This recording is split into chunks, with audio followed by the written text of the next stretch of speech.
يا أيها الذين آمنوا اتقوا الله وقولوا قولا Bismillahirrahmanirrahim. Assalamualaikum warahmatullahi wabarakatuh. Alhamdulillah, assalatu wassalamu ala rasulillah wa ala alihi wa sahbihi wa mawalah, amma ba'du. Saudara sekalian yang dirahmati Allah, pemirsa LGC TV yang senantiasa berbahagia dimanapun Anda semuanya berada.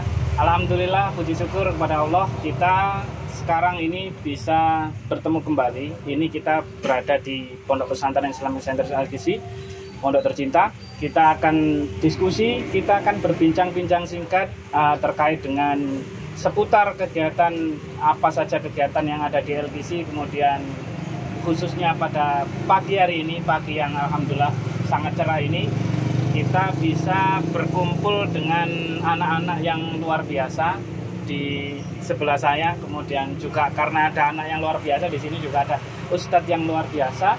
Nah, kita berkumpul dalam rangka pengen diskusi ini. Jadi kita pengen diskusi, kita akan berbincang-bincang santai bagaimana sih aktivitas yang ada di LGC. Khususnya kita akan diskusi, kita akan berbincang-bincang tentang program tahfidz. Jadi kita akan berbicara terkait dengan tahfidz hadis maudhu'i. Jadi karena di Pondok Pesantren Islamic Center LGC ini salah satu yang menjadi ciri khasnya adalah program unggulan yang tidak ada di pondok pesantren yang lain, adalah salah satunya adalah hadis tematik ya. Jadi anak-anak di sini sebagai gambaran singkat, anak-anak di sini yang SMP khususnya nanti mereka akan kita kenalkan, tapi ini saya kasih gambaran dulu. Jadi anak-anak yang mulai dari SMP, bahkan mulai dari PAUD kalau di sini ya, karena di LGC ini ada mulai dari PAUD, SDAI, kemudian SMP LGC, SMA LGC, ADI, Akademi Dakwah, kemudian sampai di LGC Institute. Nah, semuanya mulai dari PAUD LGC sampai SDAI LGC, ini sampai SMA itu mereka ada target hafalan hadis yang insya Allah kalau di total, kalau mungkin dari PAUD itu sampai di SMA tidak kurang dari sekitar 600-700 hadis mungkin ya, karena dari SMP saja itu anak-anak yang di sebelah saya ini, itu mereka untuk hadisnya itu sudah hadis jilid 1 sampai 7 mereka sudah kuasai, dan itu total keseluruhan isi yang ada hadis yang ada di situ itu ada sekitar tidak kurang dari 500 hadis, belum ayatnya ya Ustaz. Ya. Belum ayatnya. Jadi ayatnya ini kalau mungkin dimasukkan di situ, karena di situ ada ayat tematik ya, yang seperti ini ya. Jadi hadisnya seperti ini kalau di kami. Jadi di dalamnya ini ada jilid 1, jilid 2, jilid 3 sampai jilid 7. Nah, dari satu jilidnya itu ini bisa sekitar ada yang 40-an, ada yang 60-an, ada yang 70-an ya Ustaz ya. Jadi total keseluruhan itu tidak kurang dari 500 hadis. Adapun ayatnya jika di total itu tidak kurang dari 700 ayat. Ada total keseluruhan yang dihafalkan itu ada 700. Berarti ada 500 hadis ditambah sekitar 150 sampai 200 ayat yang ada di dalam ini, jilid 1 sampai jilid 7. Nah, itu belum nanti berbicara terkait dengan juga anak-anak di sini selain dibekali untuk hadis, hafalan hadis, itu mereka juga menghafal Al-Quran. Kalau untuk di SMP itu juz 28, juz 29 sama 30. Oke, baik, itu seputar LGC. Jadi seputar program kegiatan khususnya di sini hafalan Al-Quran dan hadis. Insya Allah menarik, luar biasa menarik. Tapi saya saking menariknya saya lupa untuk kenalan. Jadi saya mengawali di sini. Saya Agung Purwono. Saya di sini diberikan amanah untuk menjadi guru, sekaligus diberikan amanah untuk mengemban tugas di SMP sebagai kepala sekolah. Kemudian di sini nanti ada Ustadz Ali, tapi nanti beliau bisa kenalan juga. Saya kenalkan secara singkat, ada Ustadz Ali. Beliau diberikan amanah untuk bagaimana benar-benar bisa mengcover, memastikan tahfidz anak-anak ini, hafalan anak-anak baik Al-Quran maupun hadis bisa mencapai target yang tadi sampai 700 itu gimana caranya. Nah, ini ada anak-anak yang di sebelah saya kelas 9 ya. Kelas 9, Mas Ghifari Arayan sama satunya Mas Miftahul Fauzan Alexa. Jadi oke, baik. tidak seru kalau yang bicara hanya saya. Jadi ini kita langsung ke topik diskusi kita hari ini, perbincangan kita hari ini, yaitu kita akan menggali bagaimana keseharian anak-anak, bagaimana anak-anak ini didampingi oleh beliau Ustadz Ali ketika mencapai bisa memperoleh hafalan sampai 700 itu. Tentunya saya pun sebagai orang tua, Anda semua yang di rumah sebagai orang tua pasti juga akan tanya-tanya, ini gimana caranya anak-anak ini bisa hafal sampai 500 hadis, kok bisa? Nah itu giliran saya aja juga susah untuk ngafal. Ini beliau berdua ini bisa sampai 500 hadis, ini gimana caranya? Oke, baik, kita langsung diskusi. Mungkin kita awali dulu dari Ustadz Ali ya, sebagai pengampu. Ustadz Ali mungkin bisa memberikan gambaran singkat, Ustadz, bagaimana proses pembinaan anak-anak, hafalan hadisnya maupun hafalan Al-Qur'annya, mereka bisa bisa menguasai. Sebenarnya mungkin ada yang saya lihat itu anak-anak tidak kelas 9 ya Ustadz. Jadi mereka di kelas 8 ini nanti kita undang juga di diskusi ringan ini. Nanti kita undang mereka. Ini kita awali dengan Mas Fauzan dan Mas Gifari. Saya tertarik ada kelas 8 yang mereka juga sudah banyak hafalannya. Nah, ini nanti kita undang. Nah, itu gimana Ustadz? Triknya gimana, kesehariannya gimana, kok bisa anak-anak bisa sampai seperti itu? Mungkin bisa cerita, monggo Ustaz. Bismillahirrahmanirrahim. Assalamualaikum warahmatullahi wabarakatuh. Alhamdulillahirabbil alamin. Pada pagi hari ini saya bisa menyapa semua pemirsa LKC TV dimanapun penjenengan berada, dan pagi hari ini saya akan menyampaikan tips untuk menghafalkan baik Al-Quran maupun Al-Hadis. Di dalam menghafalkan, proses menghafalnya itu sama ya. Kalau di dalam kesehariannya kita persiapkan anak-anak itu dari niatnya dulu. Awal baik orang tua maupun anak, kita luruskan niatnya, karena dari latar belakang mereka berbeda-beda Ustaz. Ada yang pingin nanti diterima di sini menghafalkan Al-Qur'an, nanti diterima di sini, di sini, maka kita luruskan. Begitu juga yang menghafalkan tematik ini, Al-Qur'an dan ada Al-Hadisnya ini, kita luruskan niatnya karena berbagai macam latar belakang. Nah, untuk mendapatkan niat yang tulus dan harus dikawal dengan yang tulus pula. Jangan sampai salah niat ketika anak-anak kita belajar yang mestinya itu hanya lillahi ta'ala, kemudian tidak lillahi ta'ala, itu eman-eman ya. Karena yang namanya niat ini harus kita jaga ya. Rasulullah SAW sendiri bersabda begini, man ta'allama ilman mimma yubtagha wajhullahi la yata'allamu illa liyusiba bi aradan minad dunya lam yajid arafal jannah. Barang siapa yang mencari ilmu yang mestinya tujuannya itu hanya mencari ridho Allah Ta'ala, tapi tidak mencari ridho Allah Ta'ala ya, hanya mencari urusan dunia, liyusiba bi aradan minad dunya, maka borok-borok surganya. Lam yajid arafal jannah, ambune swarga tidak dapat. Ya, cium saja ndak, ya ampun, swarga tidak dapat, apalagi surganya. Artinya jauh. Nah, untuk itu yang pertama adalah kita luruskan niatnya. Kemudian setelah lurus niatnya, maka metode kita berikan pada anak-anak. Ya, metodenya apa itu? Metodenya sama, metode klasik ya, yang saya pakai itu. Metode klasik adalah kita memberikan taksim kepada anak-anak. Kita berikan contoh, kemudian setelah kita berikan contoh, kita maksud dari ayat atau hadis yang kita sampaikan itu apa isinya.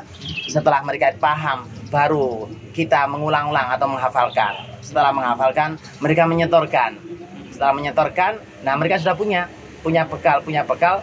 Nah, setelah store tingkat kecil, kemudian nanti dipakai untuk praktek di halaqah mereka akan kultum. Nah, setiap hari tidak ada jenuh ya, tidak ada. Kalau memang ditanya, loh apa nggak boring, monoton seperti itu ya, bagi kita untuk orang-orang gila mencari ilmu yang tidak ada kalimat-kalimat bosan enggak. Memang itu adalah memang pekerjaan kita semuanya. Nah, kalau ada yang mengatakan bosan, enggak perlu dipertanyakan niatnya itu seperti apa. Iya, memang beginilah kesehariannya. Nah, akan tapi bosan itu muncul memang ada. Makanya di sini kita siapkan ada olahraga, ada bola, ada basket, ada macam-macam. Di mana? Ya di LKC ini adanya itu ya. Di LKC ada tahfidz biar kita nggak jenuh. Makanya kita berikan tambahan itu tadi ekstra biar nggak tegang terus. Nah, Yang pasti metode yang kita berikan itu, saya teringat dengan doa Rasulullah. Karena Rasulullah mendoakan orang yang menghafalkan hadis itu, didoakan agar wajahnya itu diberikan sumringah, cemerlang itu. Rasulullah memancar SAW, ya. Memancar. Doa Rasulullah begini, naddarallahu ra'an sami'a maqalati fawa'aha wa hafidhaha wa balagha. Maka doa Rasul ini saya jadikan metode. Gitu ya. Iya, naddarallahu ra'an, semoga Allah memberikan pancaran wajah orang yang sami'a maqalati, mendengarkan hadis-hadisku. Kemudian mereka memahaminya, dipahamkannya. Nah, setelah memahaminya baru menghafalkan. Naddarallahu ra'an sami'a maqalati. Jadi proses sami'a maqalati saya bacakan, anak-anak mendengar. Iya, anak-anak menyimak. Setelah itu saya jelaskan, anak-anak pun memahami. Baru fase ketiga ya, wa hafidhaha, menghafalkan. Nah, setelah menghafalkan, ya menurut dirinya itu sudah hafal. Apakah betul? Harus disetorkan dulu. Iya, disetorkan. Dan ustadz yang menerima setoran harus mencatat, biar besok nggak setor itu lagi, itu lagi. Nah, dari itu setelah mendengarkan, memahami, kemudian menghafalkan, menyetorkan, itu mendapatkan doa Rasulullah SAW. Naddarallah, ya. Itulah metodenya untuk menghafalkan. Nah, anak-anak pun juga begitu. Setelah mendapatkan menu-menu seperti itu, nanti kita tanya lagi. Kadang kita yang tanya, kemudian nanti wali kamarnya pun juga tanya. Mereka harus store ke wali kamar, sehingga lapis-lapis untuk menjaga hafalannya ini, sehingga anak-anak itu menjadi kuat. Itulah tips sehingga anak-anak menjadi orang-orang luar biasa itu. Baik, terima kasih Ustaz. Terima kasih Ustaz, luar biasa. Jadi kalau yang disampaikan Ustaz Ali tadi bisa kita ambil kesimpulan, yang paling penting ini kita ditata niatnya dulu Ustaz. Jadi yang dibentuk adalah niatnya dulu, kemudian setelah niatnya sudah masuk ke ruhnya anak-anak, di hatinya anak-anak, nanti akan muncul motivasi sendiri sehingga boring itu diminimalkan gitu, karena ada motivasi yang mungkin yang salah-salah tadi diluruskan kembali ya. Nah, kemudian muncullah tadi itu, jadi memang anak-anak di sini diawali dengan ditahsin dulu bahasanya Ustaz ya. Ditahsin dulu, disampaikan dulu, kemudian anak-anak diterjemahkan, difahamkan maknanya. Setelah itu anak-anak akan mulai untuk menghafal, dan berikutnya mereka akan setorkan hafalan itu di halaqah pagi ya. Nah, jadi Ustadz Ali ini kita pembinaannya berlapis. Jadi untuk tidak serta-merta langsung wujud 500 hari tidak. Jadi prosesnya memang lumayan berat ya. Mungkin beratnya berat, tapi kalau misalkan niatnya sudah lurus, sudah benar, maka insya Allah tidak ada yang berat gitu. Nah, itu jadi kegiatannya pun berlapis, ada bisa di halaqah, kalau yang pagi malamnya ditahsin oleh Ustadz Ali dulu, kemudian pagi ketemu wali kamar sama wali kelasnya juga di halaqah, kemudian bisa jadi nanti setoran lagi. Nah, ini yang prosesi yang yaumiyah yang anak-anak selalu alami setiap hari untuk dalam rangka menghafal hadis dan Al-Qur'annya. Baik, kita langsung tanya ke praktisinya Ustaz. Jadi kesan-kesannya gimana ini ketika menghafal ya. Tentunya menghafalkan segitu banyaknya itu ya tidak mudah. Kemudian dibilang sulit ya, ternyata ya juga bisa sampai sekian hafalannya. Nah, itu kita pengen tahu. Saya pun kalau orang tua punya anak, saya pengen tahu gimana sih makannya, apa sih kok bisa sampai hafal segitu ya. Nah, itu kita tanya. Oke, kita mulai dari Mas Fauzan ini. Kenalan dulu. Mas Fauzan dari mana Mas Fauzan? Dari Ngoro. Asalnya Ngoro. Dari Mojokerto. Ngoro mana Mas Fauzan? Ngoro Sidoarjo. Ngoro? Wonosari. Oh, Ngoro Wonosari. Di sini kelas berapa Mas Fauzan? Kelas 9. Kelas 9 berarti sudah 3 tahun ya. Sebelumnya sudah pernah menghafal Al-Quran dan hadis apa belum? Sebelumnya cuman Quran. Yang di SD dulu? Yang di SD cuman ngafal Quran 30. 30. Kemudian di sini nambah lagi Al-Quran, nambah lagi hadis. Sekarang sudah hafal berapa? Untuk Al-Quran sekarang sudah hafal 3 juz, alhamdulillah. Juz berapa aja itu? Juz 29 sama juz 28. Oke. Kalau yang hadisnya berapa sudah? Untuk hadis sekarang alhamdulillah sudah bisa menghafal 500 hadis itu. 500 hadis. Allah. Dengan izin Allah bisa menghafal 500 hadis ya. Alhamdulillah. Jadi lebih dari 500 hadis kalau di total mungkin ya 1 sampai 7 itu lebih dari 1. Iya. Lebih 500 sekian ya. Itu hadisnya. Ayatnya di dalam juga sudah ya. Kalau terhitung di hadis jilid yang seperti ini berarti 500 hadis itu jilid 1 sampai jilid 7. Ya. Itu dihafal Fauzan mulai kapan dulu itu? Mulai dari kelas 7 sampai kelas 8 atau sampai di kelas 9 ini? Atau dulu sudah hafal? Kelas 7 awal semester 1 itu saya mengejar buat target buat diri saya sendiri. Desember kan saya masuk di sini bulan Juli. Desember itu saya harus gimana caranya harus sudah selesai jilid 4. Gitu ya? Sudah 4 ya? Nargetkan 4 ya? Itu semester 1 sudah selesai jilid 4. Itu kelas 7 semester 2 itu target baru buat saya menyelesaikan jilid 5 sampai jilid 7. Itu padahal kelas 7. Itu yang ngasih tahu siapa? Kelas 7 harus selesai semua itu siapa? Sampean punya pasang target sendiri, punya cita-cita sendiri atau ada yang ngarahkan dulu? Punya cita-cita sendiri. Punya target sendiri memang ya. Memang sengaja wah aku harus bisa ini sekian kelas 7 dan bisa menghabiskan semua gitu ya. Waktu itu tercapai enggak? Ya, alhamdulillah dengan izin Allah lagi itu tercapai. Tercapai 4 jilid. 4 jilid sampai di kelas 7 berarti sudah selesai 4 jilid. Alhamdulillah luar biasa. Jadi motivasi yang muncul dari diri sendiri. Kemudian dibangun tadi terutama mungkin motivasi dari niat dulu ya, dari ustadz-ustadzah, kemudian sampai langsung membangun. Wah, dari situ langsung terbakar mungkin semangat menghafalnya ya. Nah, apa yang jadi motivasi sampean? Saya pengen punya hafalan 4 jilid ini apa? Selain saya pengen menyelesaikan 4 jilid, tapi kan mestinya akan ada motivasi yang mengiringi ya. Yang mengiringi ini apa ini? Niatnya saya pengen apa kok bisa ada motivasi sekuat itu gitu loh. Ya, terus ada hadis yang berkata kalau menghafal hadis itu bisa mendapatkan syafaat Rasulullah di yaumul qiyamah kelak. Masya Allah, itu ya. Jadi yang ditargetkan adalah itu ya. Itu cita-cita semua umat muslim insya Allah itu ya. Jadi oke, baik. Itu luar biasa. Nanti bisa jadi inspirasi pada teman-teman yang mungkin seusia Mas Fauzan. Jadi yang di luar sana itu jadi cita-citanya sudah mulia Ustaz menghafalkan hadis. Salah satunya adalah ya bagaimana salah satu wasilahnya ya memang itu. Jadi mungkin untuk bisa bersanding atau mungkin mendekatkan diri supaya dapatkan syafaat Rasulullah, supaya dikenal karena kita sudah rentanan waktunya cukup jauh, ribuan bahkan ribuan tahun. Ini hadisnya yang anak-anak hafalkan kan mulai dari sanad matan rawi. Betul. Karena dan tidak semua orang ketika menyampaikan khutbah-khutbahnya atau kultumnya itu mulai dari sanad matan rawi, rata-rata kan matan saja. Dari mana itu hadisnya itu kan tidak semua orang hafal sedetail itu ya. Jadi tingkat kesulitannya itu berkali-kali lipat gitu ya. Karena tidak hanya sekedar matan isi hadisnya saja, tetapi sanad rawi ini juga gitu ya. Itu jadi variabel yang bikin juga lebih rumit gitu. Oke, baik itu Mas Fauzan. Jadi salah satu motivasi Mas Fauzan adalah itu dan sampai mentargetkan sampai kelas 7 pun sudah tuntas ya. Akhirnya kelas berapa itu? Endingnya 7 jilid itu dihabiskan di kelas berapa? Untuk selesai sudah menghafal itu kelas 7 sudah selesai. Kelas 7? Yeah. Akan tapi mahkamah maju ke ujiannya itu kelas 8 semester 1. Kelas 8 semester 1 mulai ya. Nah, jadi kelas 7 itu sudah sampai bereskan semua. Itu triknya dari Mas Fauzan, kelas 7 dihabisi semua ya.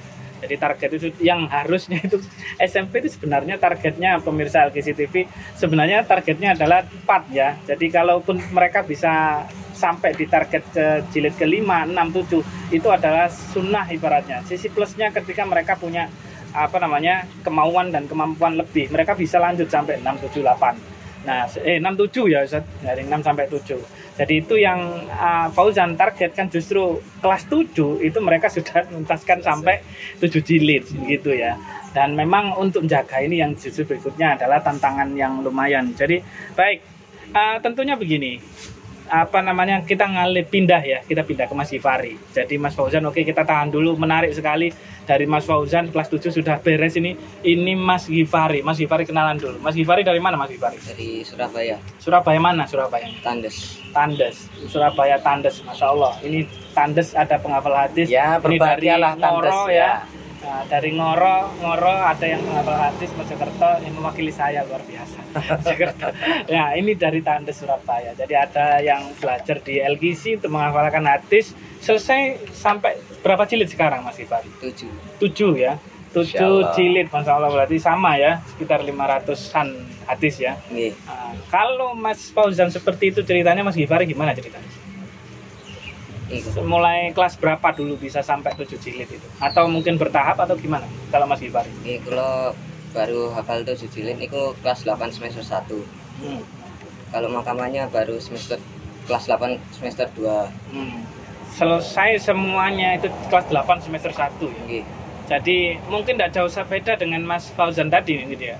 Jadi ngaturnya kelas 7 sudah beres semua. Kelas 8 semester 1 tinggal murojaah kemudian ke mahkamah begitu. Oke. Kemudian kelas 8 baru beres semua mahkamahnya kalau sampean ya.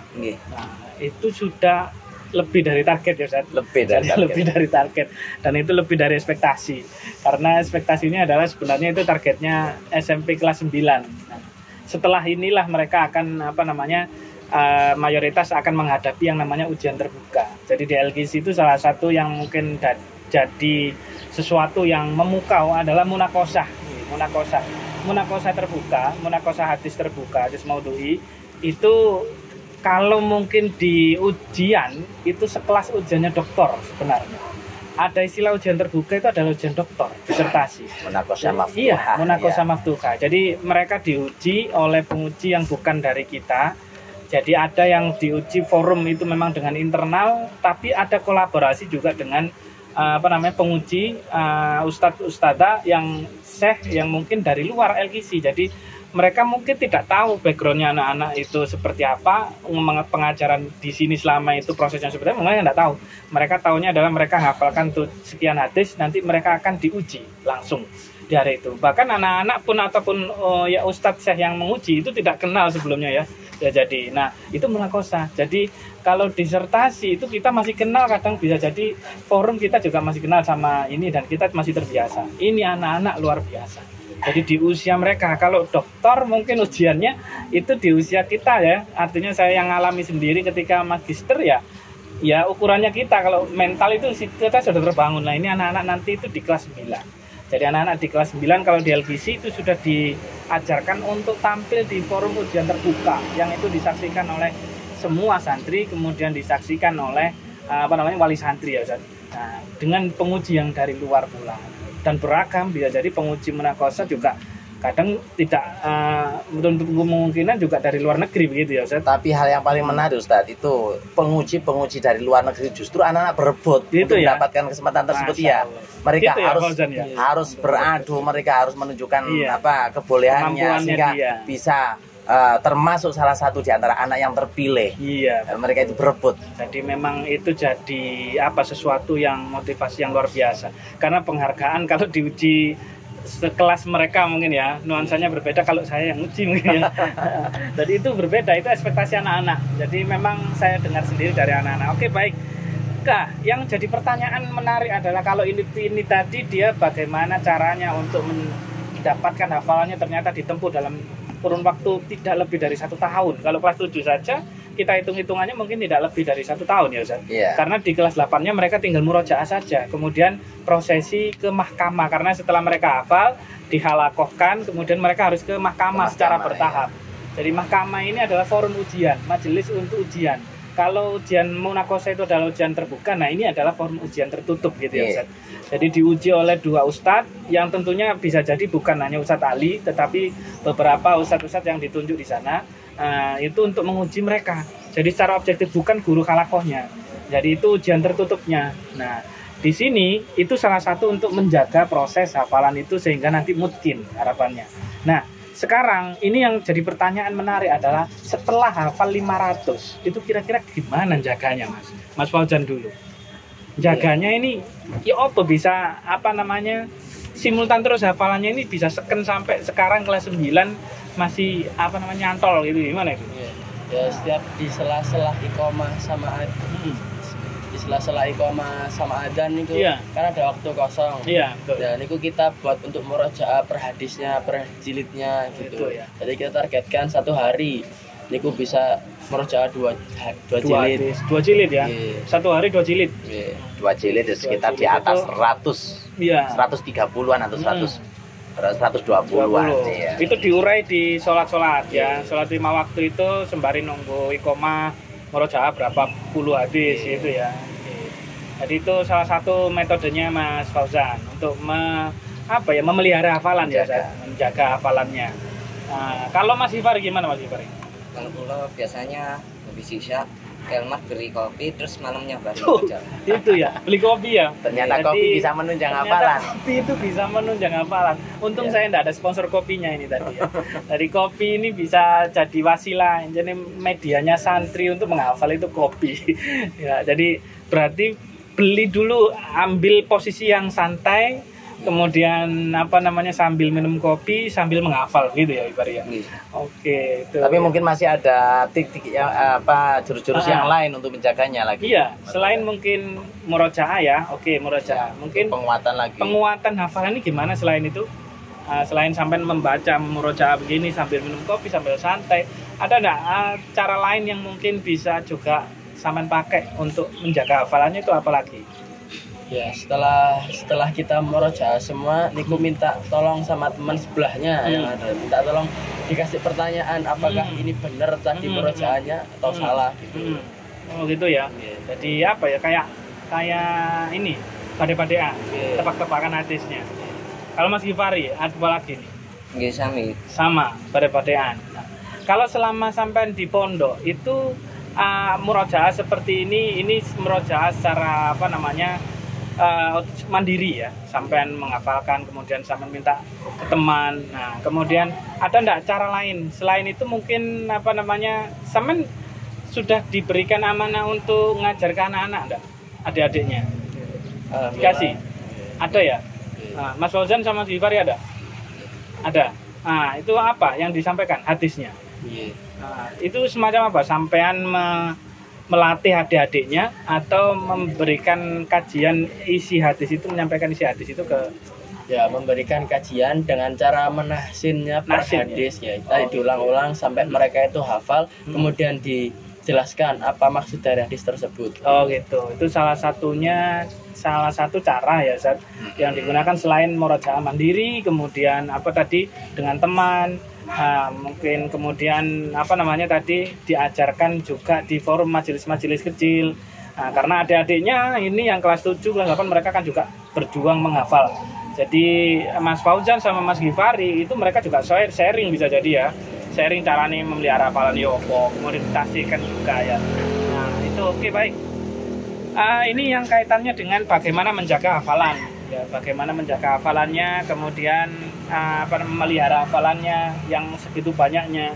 Nah, sekarang coba ini mungkin kita coba Ustaz biar pemirsa tidak penasaran ini apa benar mereka itu hafal. Sekian hadis ya. Jadi saya coba nanti gantian dengan Ustaz Ali.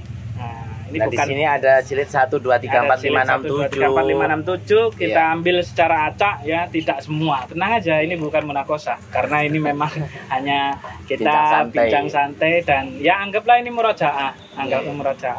Jadi ini nanti kita ambil secara acak dari hadis. Di sini ada semua ya Ustaz. Ada semua, ada hadis ke jilid yang ke-7. Kemudian ada ini yang 6. Ini yang hadis 6 ini ada 65 hadis. Kemudian di sini ada 75 hadis maudhu'i yang jilid 7. Yang jilid 4 ada 60 hadis, jilid 4. Kemudian ada jilid 3 72 hadis. Ada jilid 2 70 hadis.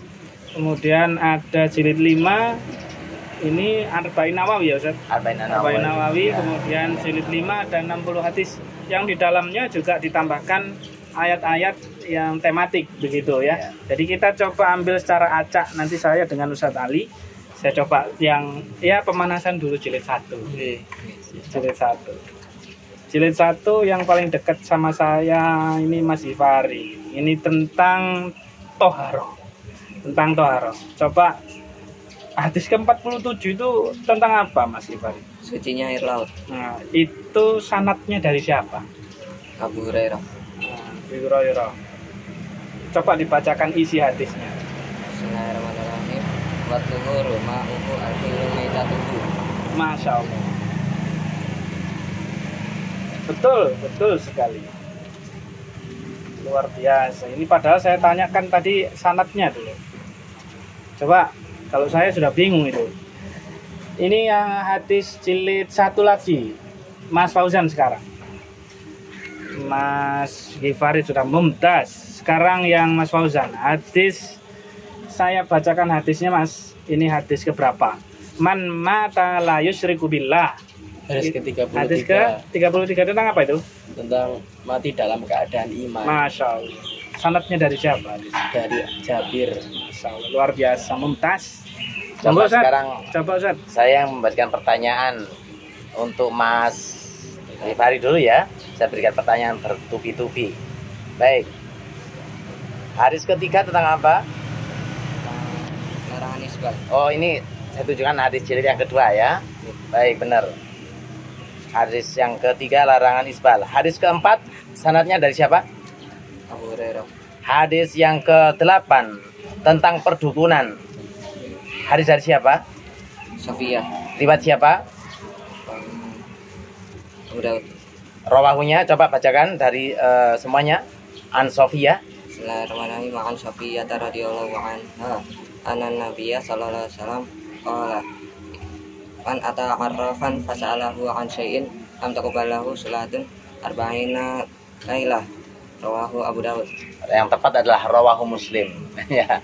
Memang di yang lainnya juga ada, tapi yang tertera di sini adalah riwayat Muslim. Baik, sekarang Mas Alexa. Man halafa bi ghairi llahi faqad asyrak. An siapa? An Ibnu Umar. Rawahu Abu Dawud. Pertanyaan yang kedua. Hadis inna ummati ya'tuna yaumal qiyamati ghurran muhajjalina min athal wudu. Hadis dari siapa? Hadis dari Abu Hurairah. Rawahu. Bukhari. Itu hadis nomor berapa? Hadis ke-19. Ya, terima kasih. Silakan Ustaz Agung. Oke, baik. Luar biasa ya. Ini saya ambil yang di jilid 3. Ya sama lah, coba pengen cepet-cepetan saya. Mas Ghifari dulu. Hadis ke-2 tentang apa Mas Ghifari? Tentang Allah memandang hati, bukan memandang fisik. Oke, betul. Hadis ketiga tentang apa? Larangan bid'ah. Hadis keempat apa?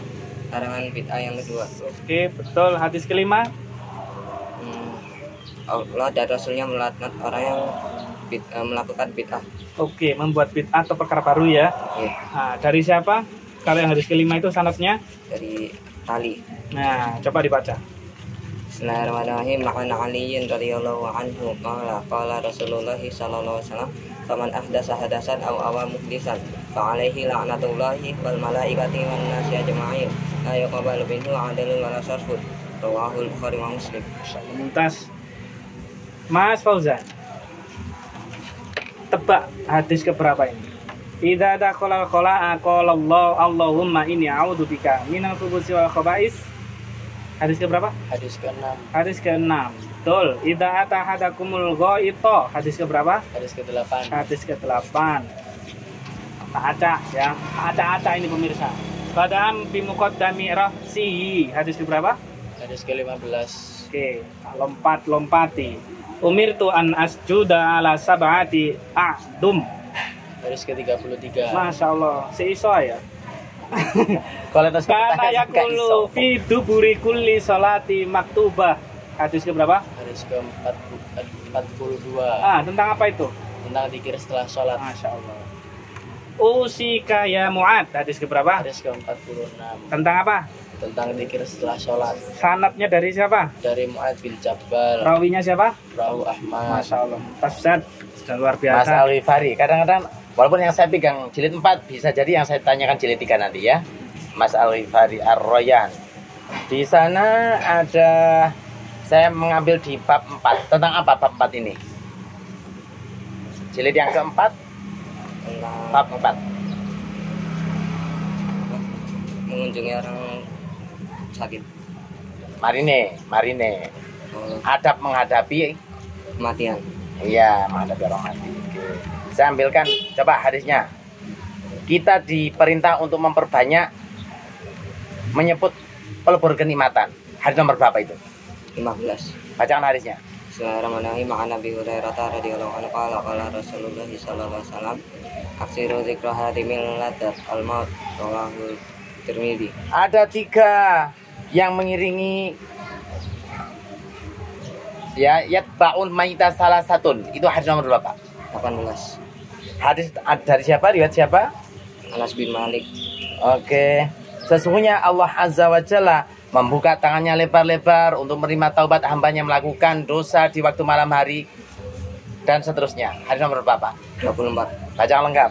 Bismillahirrahmanirrahim. Ma'an Nabi Musa radhiyallahu anhu wa 'ani Nabi sallallahu alaihi wasallam qala innallaha azza wa jalla yabsutu yadahu bil laili liyatuba musii'un nahar wa yabsutu yadahu bin nahari liyatuba musii'ul lail hatta tatlu'a asy-syamsu min maghribiha.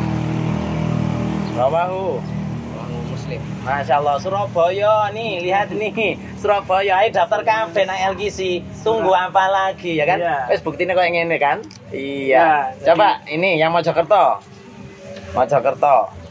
Ada pengganti air untuk bersuci apa? Tayamum. Bismillahirrahmanirrahim. An Ammar bin Yasir radhiyallahu anhu anna Nabi sallallahu alaihi wasallam kana yaqulu fit tayammum darbatun lil wajhi wal kaffain rawahul Ahmad. Jadi nepuk hanya wajah dan tangan. Iya, wajah dan telapak tangan. Nggak usah berkumur-kumur ya. Oh iya, terima kasih. Hadis nomor berapa itu? Hadis nomor 19. Di jilid berapa? Jilid 3. Jilid 3. Yang saya pikir 4 tapi yang saya tanyakan jilid 3. Oke. La taqumus saatu hatta yubidul ilmu. Itu apa? Isinya. Ciri-ciri tanda kiamat itu adalah hilangnya ilmu dan terjadinya banyak gempa di setiap daerah. Terus apa lagi? Coba bacakan saja hadisnya. Bismillahirrahmanirrahim. An Nabi Hurairah radhiyallahu anhu qala Nabi sallallahu alaihi wasallam la taqumu sa'atu hatta yubatal ilmu wa taksura zalazilu wa yatakarrabaz zamanu wa tadharul fitan wa yaksurul harju bahwa al-qaslu hatta yaksura fikumul malu fayafidah rahul Bukhari. Masya Allah. Dari siapa tadi? Dari Abu Hurairah. Kalau tanda-tanda kiamat yang lain ada sampai ini. La taqumu sa'atu hatta tuqatil yahuda. Itu hadis nomor berapa itu? Hadis nomor 35. Ayo coba bacakan lagi. Bismillahirrahmanirrahim. Nabi Hurairah radhiyallahu anhu anna Nabi sallallahu alaihi wasallam qala la taqumu sa'atu hatta tuqatilul yahuda hatta yaqula al-hajaru wara'ahul yahudi ya muslim hada yahudiyun wara'i faktul Bukhari. Masya Allah. Mulai dari sanad matan rawi. Iya. Lo ngene lho. Iya. Nunggu apa lagi? Nunggu apa lagi ya? Kita daftar. Ini luar biasa. Jadi sebuah ini, insya Allah cukup lah Ustaz kita untuk pemanasan ini ya. Nanti anak-anak ini akan insya Allah menghadapi munakosah sekitar bulan Februari. Insya Allah. Februari ini insya Allah mereka akan menghadapi munakosah. Nah mungkin ini anak-anak sedang pemanasan. Jadi ini adalah pemanasan anak-anak murajaah. Jadi kita nanti akan terus mendampingi mereka supaya hafalan mereka bisa lebih kuat lagi. Kalau seperti ini tadi itu sudah lumayan dan memang memukau, sudah sangat memukau. Nah, biasanya munakosah itu lebih memukau lagi. Kita bisa sampai kadang itu meneteskan air mata, ya Ustaz. Jadi sampai terharu kita itu terharu. Terharu apa sih sebenarnya? Terharu perjuangan anak-anak. Jadi perjuangan anak-anak kemudian penampilannya mereka. Masya Allah di usia seperti itu mereka sudah tampil sebegitu memukaunya di hadapan khalayak umum. Itu bagi kami itu luar biasa sekali karena kami dulu kita semuanya itu belum di level itu begitu. Jadi melihat mereka seperti itu Masya Allah itu di luar ekspektasi kita. Jadi semuanya dari kemampuan mereka anak-anak itu sungguh luar biasa. Ini tapi ada hal-hal yang harus kita perhatikan Ustaz. Ketika kita sedang menghafal dan agar hafalan itu tidak cepat hangus, tidak cepat hilang. Iya, karena dulu itu pernah terjadi kepada Syekh Imam Asy-Syafi'i ketika masih kecil.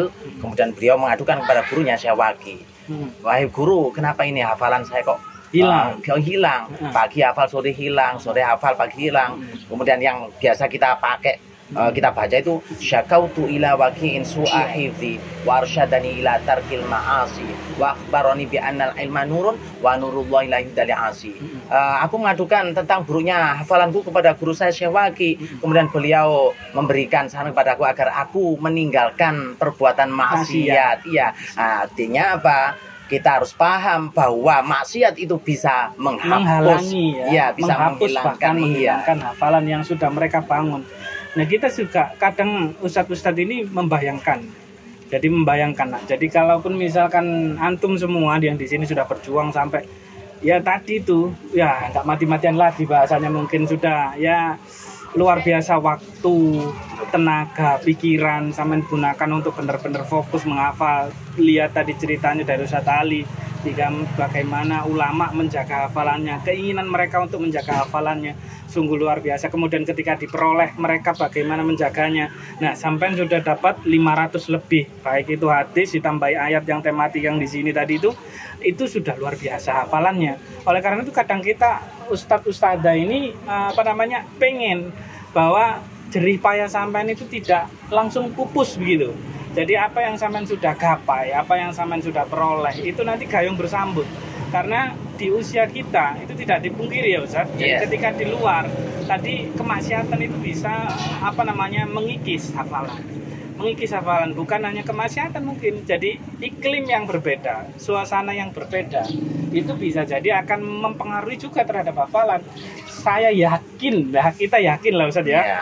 Kalau misalkan di luar, kemudian kondisi apapun lah yang dikondisikan di luar, ketika memang berbeda iklimnya dengan di sini, maka pengkondisian itu, kalau di sini tadi Fauzan bilang, kita kadang sama teman, kita dikondisikan ada ngajar, kemudian di pagi kita ada halaqah, itu ikhtiar untuk mengkondisikan iklim pembelajaran atau menghafal hadis itu supaya bisa kuat. Nah, kita apakah bisa menjamin ketika di luar, meskipun Ustaz saya ngaji di luar, saya ada halaqah di luar, tapi apakah kita yakin sudah sekuat itu? Nah, itu yang kita jadikan nasihat ke anak-anak, gimana supaya keberlanjutan ini, ilmu ini, hadis ini, hafalan ini bisa nanti signifikan terus, simultan terus, nyambung terus, tapi nantinya kalau bisa nambah gitu.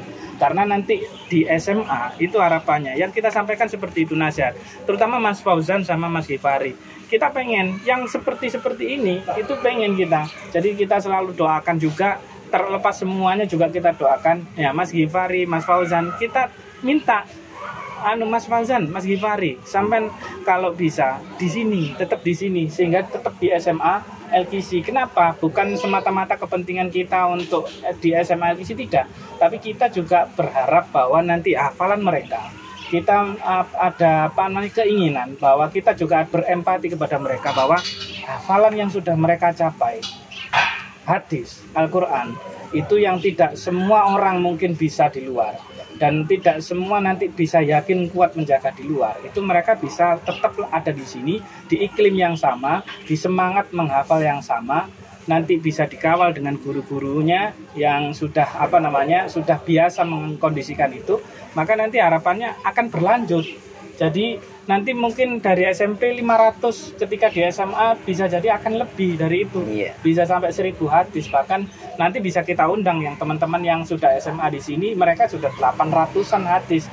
Bahkan ketambahan dengan kitab Umdatul Ahkam dan mutun-mutun ilmu, ya begitu.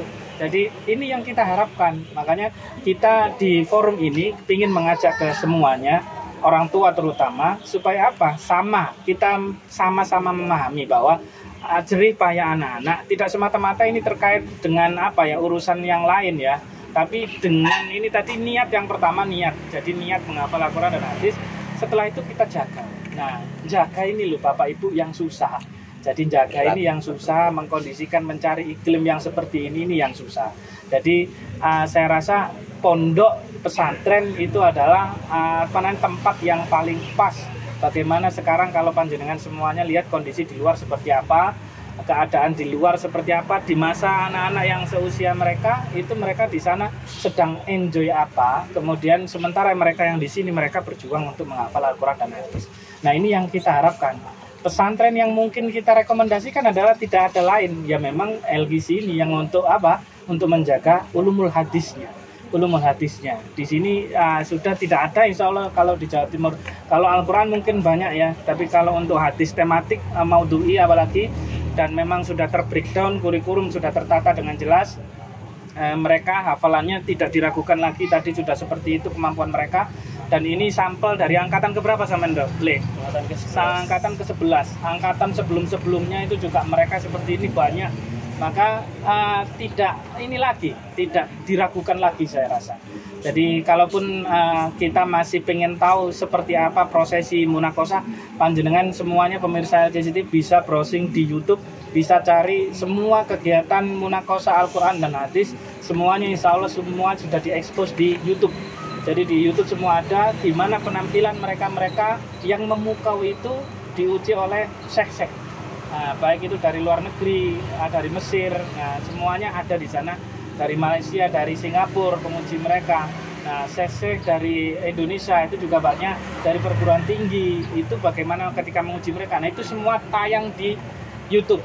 Nah, di Munakosah nanti panjenengan bisa saksikan, bisa mulai mencari ya apa sih pondok pesantren LGC itu seperti apa, monggo bisa di browsing di YouTube. Kita semua sekarang ada di era digital ya, yang luar biasa. Baik, terima kasih Ustadz Ali sebelumnya. Insya Allah itu nanti bisa kita undang anak-anak yang lain, karena saya orang tua yang di rumah pasti dia pengen tahu bagaimana sih kegiatan keilmuan akademik yang ada ataupun ulumuddin yang ada di pesantren LGC. Nanti kita undang mereka yang mungkin hebat di pencak silat. Bisa aja ketemu Mas Fauzan lagi itu ya. Iya, tapak suci. Jadi ada yang mungkin hebat di basket, ada yang mungkin hebat di sepak bola, ada yang mungkin hebat di akademik olimpiade. Ini kebetulan kita awali dengan yang di hadis. Nanti kita cari lagi, kita ambil yang Al-Quran, kita ambil yang dari kelas 7. Kalau antum tidak semuanya penasaran, yang kelas 7 apakah benar mereka sudah sekian jilid, kita ambilkan nanti yang kelas 7. Jadi pemirsa LGCTV yang di rumah, jangan ketinggalan, ikuti terus. Bila perlu silakan di subscribe yang LGCTV itu YouTube-nya, sehingga nanti informasi terbaru talk show atau diskusi santai seperti ini antum semua yang di rumah nanti bisa menyimaknya. Nah, ini nanti kita gali semua potensi yang ada di anak-anak, kita gali semua, kita undang mereka untuk diskusi, kita undang berbicara. Nah, ini kaitannya dengan tahfidz ya, tahfidz, program tahfidz hadis maudhu'i. Nah, baik, terima kasih Ustadz Ali, anak-anakku yang berbahagia ya. Berbahagia meskipun ini anak-anak dalam situasi menegangkan, karena setelah ini mereka akan siap-siap untuk munakosah ya. Tapi insya Allah dengan modal seperti ini tadi insya Allah sudah bagus. Nah, oleh karena itu, karena nanti akan menghadapi munakosah, nah silakan coba apa yang ingin disampaikan kepada orang tua.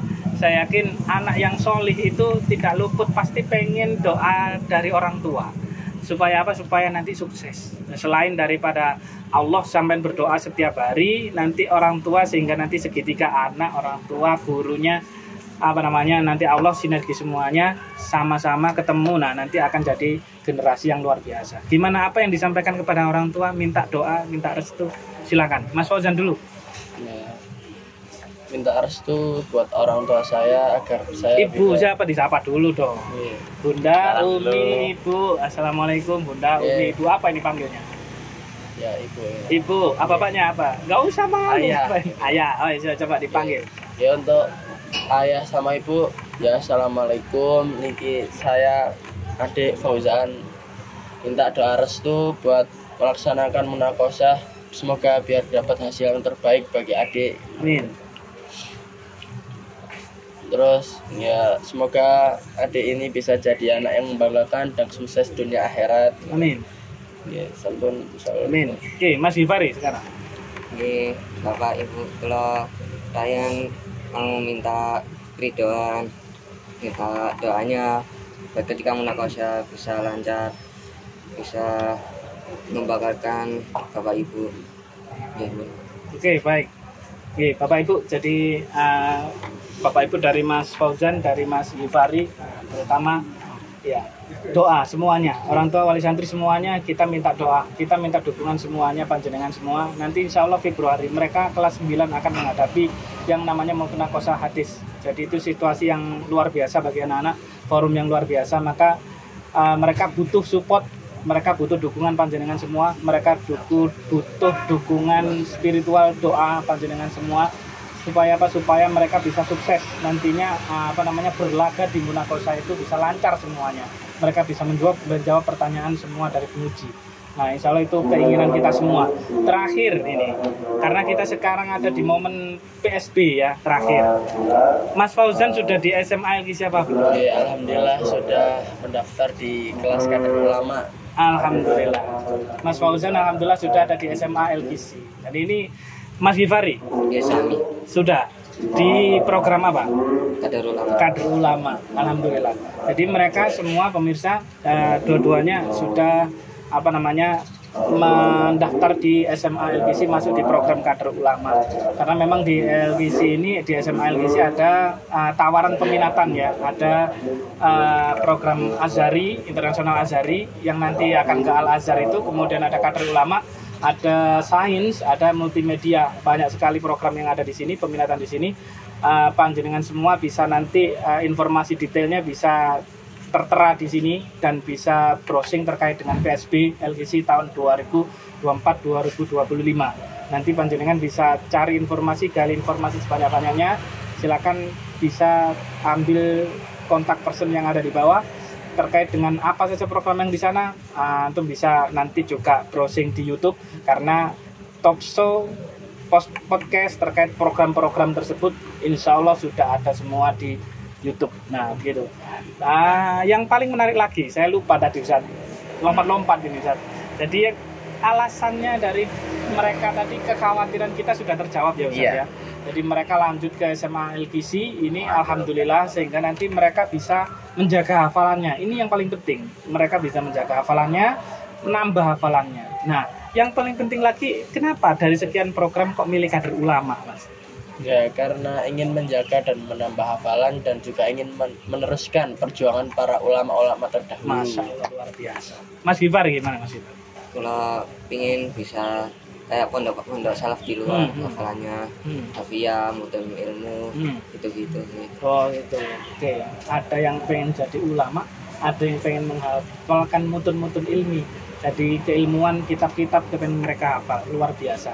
Semoga nanti Allah memberikan kemudahan kepada mereka semua. Amin. Yang ada di sini untuk belajar, untuk menghafalkan ilmu, sehingga nanti mereka insya Allah akan diberikan porsi sesuai perjuangan mereka, dan insya Allah tetap berdoa ya, sehingga nanti Allah meridhoi, dan kita yang paling penting adalah bermanfaat kepada umat, itu yang paling penting. Terakhir saya tutup, jadi informasi semua yang berkaitan dengan Pondok Pesantren LGC, terutama terkait dengan PSB, bisa bisa dilihat di kontak person yang tertera di bawah. Informasi detailnya antum bisa hubungi, bisa kontak kami. Apapun terkait dengan program, apapun pertanyaan yang terkait dengan kami Pondok Pesantren LGC, silakan antum bisa kontak di sini. Kurang lebihnya mohon maaf, saya Ustadz Agung Purwono, kemudian di sini ada Ustadz Ali, kemudian di sini ada Mas Fauzan, ada Mas Gifari dan kru LGC TV. Kita undur diri, mohon maaf kalau misalkan ada situasi yang kurang berkenan, kemudian suara-suara yang mungkin suara-suara alam ini ya, karena memang kondisinya kita ada di proses di keadaan yang real di Pondok Pesantren LGC. Seperti itu, kita tutup dengan kafaratul majlis. Subhanallah bihamdika, asyhadu an la ilaha illa anta, astaghfiruka. Sampai jumpa di pertemuan berikutnya dengan diskusi dan topik-topik yang lain. Kita tutup. Assalamualaikum warahmatullahi wabarakatuh. Ya ayyuhalladzina amanu taqullaha wa